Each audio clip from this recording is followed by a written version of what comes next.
وجبات للناس. ما شاء الله استاذتنا استاذه استاذه اسراء عسليه، ربنا يبارك فيها. هي بتشرف على العمل وهي بتعمل الاكل، ومعاها ما شاء الله ناس محترمه هنا، ربنا يبارك فيهم. اتفضلي استاذه اسراء، اشرحي لنا بقى بتعملوا ايه. ازيك يا مدام غاده؟ الاول عامله ايه؟ ومبسوطه قوي ان انت اصلا جايه تصوري معانا. ازيكم كل متابعينها طبعا وكل حبايبها، عاملين ايه واخباركم ايه؟ يا رب تكونوا بخير. بصوا يا جماعه، الدل على الخير كفاعله، فاحنا مش طالعين عشان خاطر نتباهى ولا نتفشخر، لا طبعا احنا طالعين نعلم الناس يعني ايه تعملوا خير.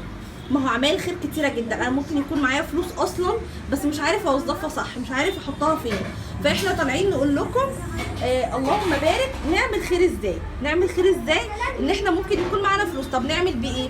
نجيب طبق زي دوت، زي اللي انتوا شايفينه ده، نحط فيه اي حاجه عندنا.